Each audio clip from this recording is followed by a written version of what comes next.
Alors, mes prochains invités, Sylvain Fréjot, président, et Jacques Boucher. J'ai dit UN-NATO, mais on va corriger immédiatement. On dit UN-NATO. UN-NATO. Pour United Nations. Alors, M. Fréjot, situez-nous. C'est quoi ça, UN-NATO? UN-NATO, c'est un regroupement. D'abord, j'aurais dû vous dire bonjour. Là. Bonjour, Bon matin à vous. Et bienvenue chez nous. Le UN-NATO Vétérans Canada est un regroupement qui fait en sorte d'aller sortir tout vétéran, tout âge confondu, d'une certaine isolement.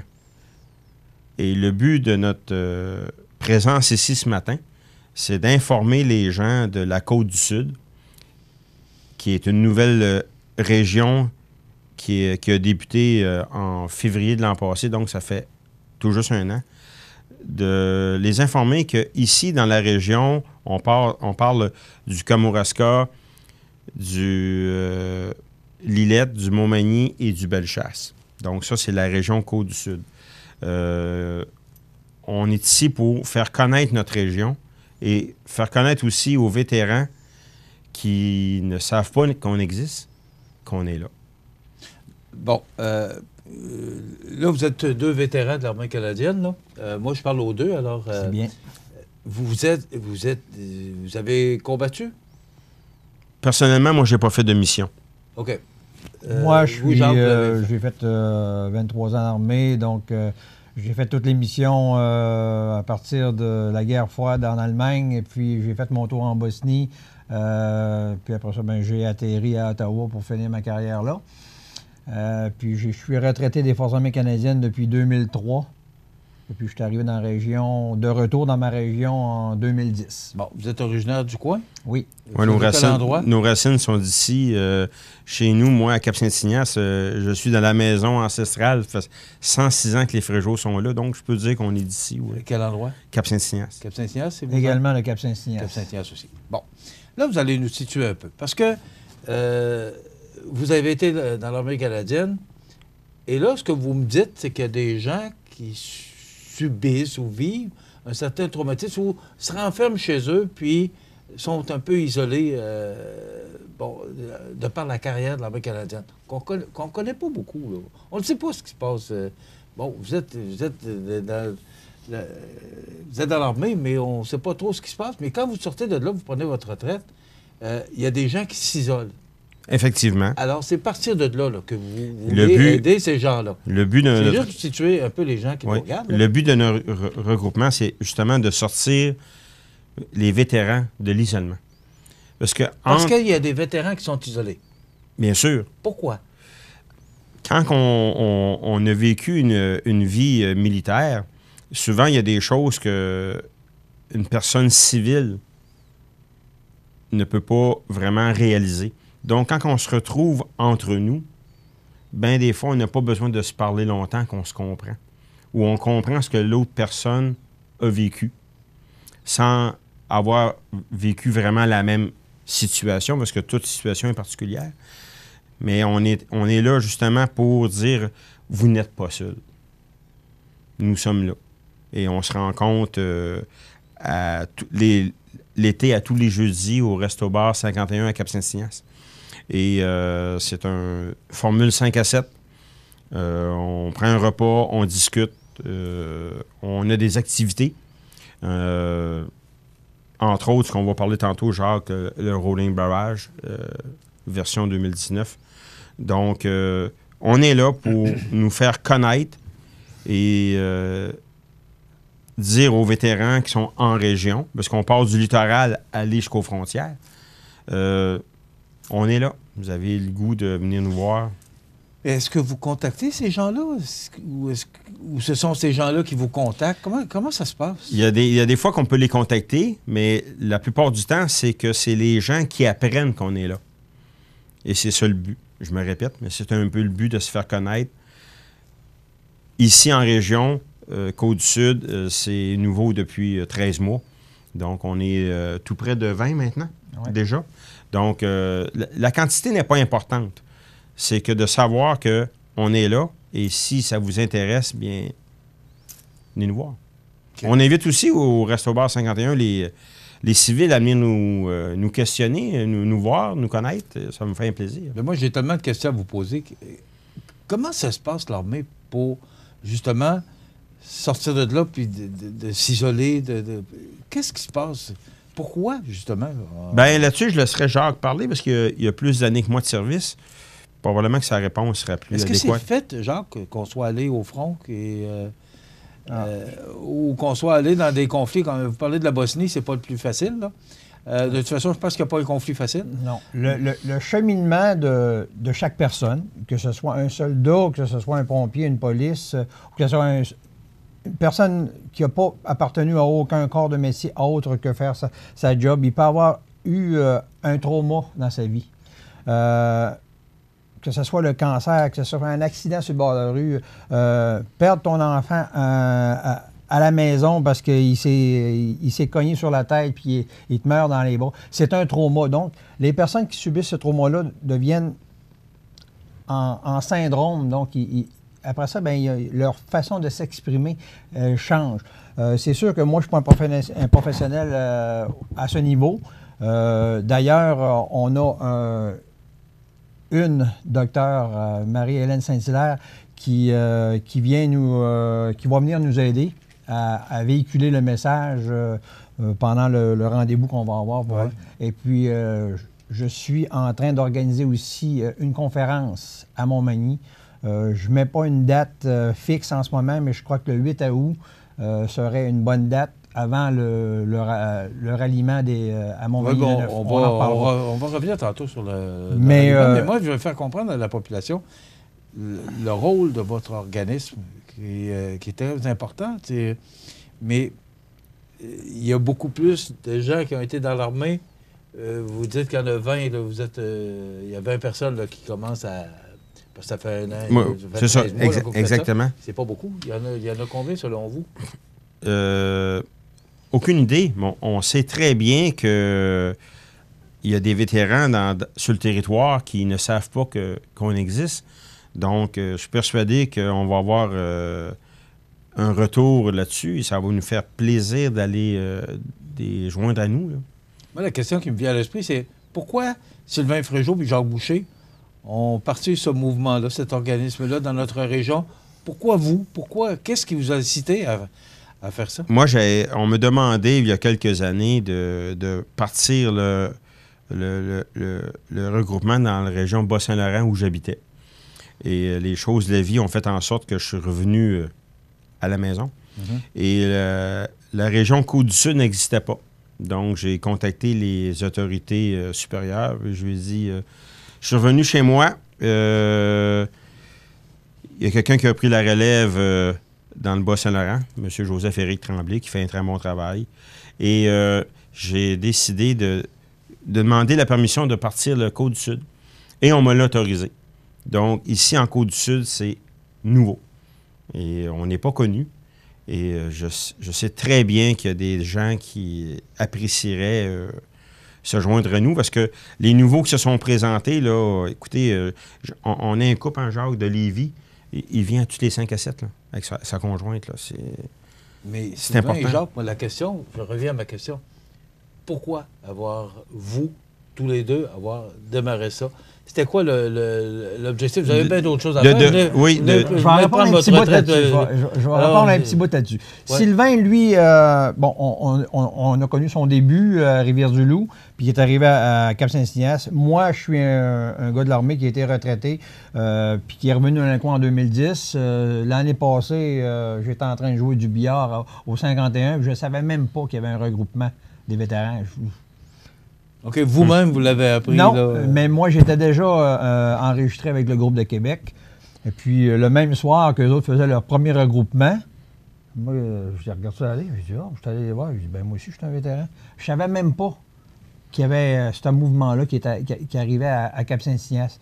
Donc, moi c'est une opportunité. Débuts, ça, moi, c'est une opportunité de joindre puis de revoir du monde, les histoires qu'on a à compter les uns les autres, leurs expériences. On les a perdues de vue. Il y a du monde que ça fait 30 ans que je n'ai pas vu.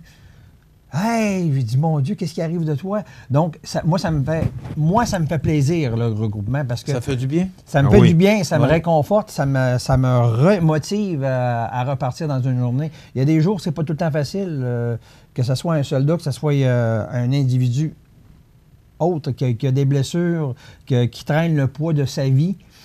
C'est pas toujours facile de rouler puis d'avoir le goût de faire des activités. Mais quand tu es épaulé par des chums de gars, des chums de filles, puis en même temps, mais tu sais que tu vas leur apporter quelque chose à eux autres. Donc, entre nous autres, Des frères d'armes, on est des frères d'armes, des sœurs d'armes. des sœurs Ok, d'armes, frères puis d'armes. ensemble. Donc, si on est en forme, si on est joyeux, ben on va toucher au monde alentour de nous autres. On va être capable d'arriver chez nous avec maman, papa, pour ceux qui les ont encore, parce que nous, on vieillit, puis on sait très bien que nos parents vieillissent, mais quand nous autres, on est là aussi pour les autres. Donc, moi c'est comme ça que je le vois.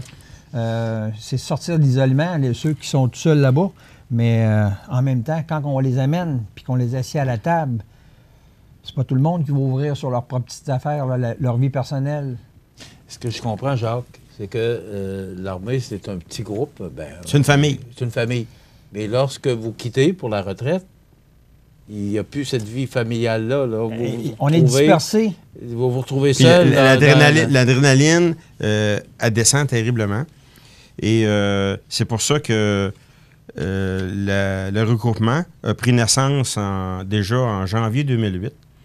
Et au Québec, on frôle le 5000. Ah oui. Et au Canada, avec le Canada au complet, on n'est pas loin du 9000 si on ne le dépasse pas. On a même des représentations en Australie et ailleurs dans le monde. Donc, il y avait un besoin. Et le besoin... Voyant 9000 personnes, c'est Ouais, quand même du le monde. besoin est là. Et ici, ben, en Côte-du-Sud, on est là pour justement là, se souder ensemble. Et je prends juste un seul exemple. L'an passé, au party de Noël à Yamachiche, il y avait 325 personnes. Donc, ça commence à faire... Ça prend de l'ampleur. Oui, ça prend de l'ampleur. Il y a une activité qui se déroule à Berthier. C'est au mois d'août. Montmagny. À Montmagny, excusez. Oui. On en parle dans quelques instants. On va parler, c'est une levée de fonds. Oui. Alors, on va parler exactement c'est quoi l'objectif, puis comment ça se passe. Et c'est plus le dossier à Jacques. On revient avec nos invités. Sylvain Fréjot, qui est président, Jacques Boucher, qui est vice-président de l'Association des vétérans UN-NATO. Excusez-moi, on va finir par le voir. On s'arrête. Alors, je reviens avec mes invités, Sylvain Fréjot et Jacques Boucher, qui sont de l'Association des vétérans UN-NATO. Hein? Oui, monsieur. J'apprends, hein? Qui sont des vétérans de l'armée canadienne. Maintenant, il y a une activité qui s'en vient au mois d'août. Ça s'appelle The Rolling Barrage 2019. Oui. Donc, ce que je comprends, si c'est marqué 2019, c'est que ce n'est pas la première édition. C'est la 3e édition. Troisième? Oui. OK. Expliquez-nous, Jacques, c'est quoi exactement? Vous êtes un des responsables, je pense, là, pour notre région. Moi, je suis co-organisateur pour le rallye de Rolling Barrage, qui est un rallye moto transcanadien qui part de Halifax puis qui s'en va jusqu'à Vancouver à moto. Puis c'est un rallye qui est mis sur pied pour ramasser des fonds pour la cause du syndrome post-traumatique. Le syndrome de post-traumatique. post-traumatique. Bon. Beaucoup de soldats ont été diagnostiqués avec le syndrome post-traumatique. Les recherches ont vu que ça appartenait à beaucoup de corps de métier, ainsi que des maladies comme le cancer. Et puis, on va aller voir aussi tous ceux qui ont un trauma qui est très dur à absorber par la personne. Donc, les recherches font que nos docteurs en psychologie ont trouvé ces diagnostics-là, puis ils sont capables de les déceler davantage pour amener les traitements, pour aider ces gens-là à continuer dans la vie. Donc, la levée de fonds a lieu ici à Montmagny pour un des arrêts. Ils vont partir d'Halifax le 6 au matin à août. Et puis, avec les escales, Montmagny le 9 à août pour repartir le 10 à août au matin. Donc, ici à Montmagny... Le 9, c'est un vendredi? C'est un vendredi. OK. Maniac Moto, concessionnaire moto 4x4 ici à Montmagny et un fier supporter pour les vétérans aussi, va être l'hôte d'un rassemblement moto chez eux avec un barbecue. Il va y avoir une levée de fonds à travers ça. Les levées de fonds, bon, ben, c'est sûr qu'il y a des donations qui se font à travers en ligne avec le site qui va ouvrir bientôt The Rolling Barrage 2019. Vous pourrez aller voir. Vous nous ferez parvenir un communiqué de presse. On, oui. on va se faire un plaisir de le partager. Donc, il va se passer quoi, là? Vous parliez d'une possible conférence le 8 août. Oui. Donc, expliquez-nous, parce que là, le temps passe vite. D'accord. Mais expliquez-nous un peu, là, à partir du 8 août, comment ça se passe jusqu'au 10. Oui. En accord avec Dr Marie-Hélène Saint-Hilaire, psychologue, va venir faire une capsule. On va commencer par le 9, qui va faire une capsule pendant l'événement de Rolling Barrage. Sur le terrain de Maniac Moto, sur le terrain de Montmagny Mazda. Là, exactement. Bon. C'est ça. Elle est d'accord pour venir faire une conférence à Montmagny. Donc, j'ai comme mis la date du 8 août qui coïnciderait avec l'événement. Elle est d'accord avec ça. Donc, il me reste encore à trouver la place. Elle va m'envoyer son compte, la tenue de ce qu'elle va dire. Elle va parler de syndrome post-traumatique, du stress. Et puis, ça va éclaircir davantage qu'est-ce qui est le syndrome post-traumatique. D'ailleurs, ça va être une première à Montmagny. J'en ai pas encore entendu des conférences à Montmagny sur le sujet. J'ai bien hâte parce que c'est une très bonne personne. Puis à l'écoute. En même temps aussi, c'est pas seulement pour les vétérans, c'est pour les pompiers, les ambulanciers, les policiers. Est-ce qu'ils vont être invités? Est-ce que oui, vous leur envoyer une invitation? Oui, ça, okay. Mais maintenant, ça va se faire ultérieurement. OK. On parle de barbecue, Jacques. Il se passe quoi pendant le barbecue? Est-ce que la conférence a lieu durant le barbecue ou si vous faites rencontrer les gens? Comment ça se passe pour la levée de fonds? Là, les gens vont donner comment? Là? Il va y avoir le média, il va y avoir une affiche qui va vraiment situer l'endroit, le pourquoi. Il y a du bouche à oreille. J'ai une lettre qui invite les gens. On invite qui va être différents groupes moto aussi. Il y a des policiers, pompiers. Oui, c'est ça. Oui, absolument. Parce que le syndrome post-traumatique touche aussi tous ces gens-là, les pompiers, les premiers répondants à l'ambulancier. J'ai été pompier 16 ans, moi, puis j'ai vécu des situations que moi, ils ne m'ont pas affecté, mais qui auraient pu affecter d'autres personnes. Ça dépend comment notre état d'esprit on part, puis des fois, une situation peut nous toucher. Puis la même situation peut nous laisser indifférents, si on veut. Mais, ça dépend de la personne. Ça dépend aussi de la condition dans ta journée aussi. Il y a bien des facteurs qui vont faire en sorte que tu es affecté plus ou moins. Et aussi, il ne faut pas oublier qu'on a les invitations des représentants provinciaux et fédéraux. Les députés ministres ont été invités à cette heure. Donc, vous êtes combien de motocyclistes là, qui allaient faire le Rolling Barrage? Bon, l'an passé, on est passé à certains endroits au Canada, entre les provinces. Il y en a qui vont traverser quelques provinces, puis ils vont retourner chez eux. Donc, c'est un rallye que tu peux rentrer et débarquer quand tu veux. Donc, tu fais juste t'enregistrer pour quelques jours. On est passé à Montmagny, un bout de temps, on était à 135 à l'île du Prince-Édouard. Puis on est tombé à 65, on a passé à 35 au Québec. Rendu en Ontario, on est remonté à 70. Et puis ainsi de suite, ça monte de même pour frôler les 5 à 6, 800 personnes qui participent au rallye. Cette année, on va inviter davantage de groupes moto. Un est AMMC, l'Association des motocyclistes militaires du Canada, ainsi que les Red Knights. Oui, les pompiers. Qui font partie de... C'est un groupe moto des pompiers. On va inviter la police parce que c'est tous ces gens-là, principalement, qui subissent des traumas qui peuvent être affectés par le syndrome post-traumatique. Okay. Bien sûr, on va toucher à bien d'autres personnes, puis qu'on invite tout le monde de toute façon parce que le rallye est ouvert à tout le monde. OK. Mais Jacques, le barbecue, est-ce qu'il est ouvert juste aux gens, aux 35 motocyclistes, ou si vous l'ouvrez à la population? Ça va être ouvert à tout le monde. OK. Fait que tout le monde va aller manger du barbecue chez Maniac Oui, Auto. bon, mais c'est OK. sûr qu'il va sûrement avoir un prix de donation envers le barbecue Ah et oui, la cause. je comprends pour très bien. soutenir Là. tout ça. Ouais.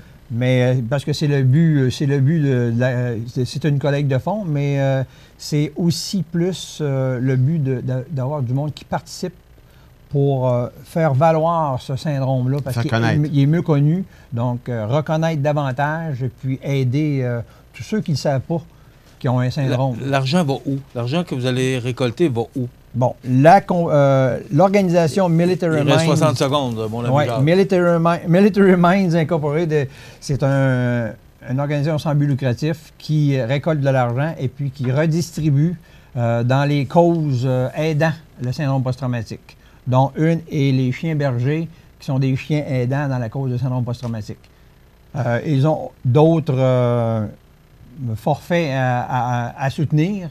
Donc, moi, ils vont me demander dans quelle cause qu'est-ce que je voudrais bien soumettre de l'argent. J'ai regardé différentes places où ils entraînent des chiens. Les chiens Togo, ça peut être aussi des conférences sur le sujet. Donc, il y a beaucoup d'avenues. C'est méconnu. Donc, nous, on va propager le mot, puis on va faire sûr que c'est davantage connu. Je vous félicite pour ce que vous faites. Bravo. Parce que vous pourriez bien rester à la maison tranquille. Oui, puis, tout à fait. Mais ça nous tient à cœur. Vous avez bien d'autres choses à faire que ça. Là. Puis s'il me reste quelques secondes, juste relater pourquoi on fait ça en moto. C'est que au début, les militaires ont fait ça à cheval, de Halifax à Vancouver. Et nous on le fait à cheval d'acier. C'est un peu pour... Cheval d'acier. Oui, exactement. De toute façon, on va en reparler. C'est quand même dans quelques mois. Bravo pour ce que vous faites. Et on va suivre ça avec intérêt. J'ai appris, moi, le syndrome post-traumatique, que ça existe. Et probablement beaucoup de gens l'ont appris aujourd'hui. Alors, on va entendre parler de vous. La rencontre au bar 51, restaurant bar 51, c'est les jeudis? Les premiers et troisièmes jeudis et à partir de mai à tous les jeudis. OK. Donc, c'est un 5 à 7. On peut aller jaser avec vous. Tout à fait. Vous rencontrer, puis Oui. vous poser des questions. Ou encore, les gens qui sont retraités de l'armée canadienne peuvent aller vous rencontrer sans problème. Tout à fait. Ils sont tous les bienvenus. Okay. Toutes et tous. On n'est pas obligé d'être dans l'organisme. Non, c'est volontaire. C'est libre. Il n'y a aucun engagement. Bravo, messieurs. Sylvain Fréjot, qui est président, et Jacques Boucher, vice-président de l'association UN-NATO. Et aussi surveillé, parce qu'on va en entendre parler, de Rolling Barrage. Ça se déroule les 9 et 10 août chez nous. Tenez-nous au courant des développements, puis on va vous donner un coup de main pour que vous puissiez obtenir satisfaction de votre événement. Très apprécié. OK, Merci merci beaucoup.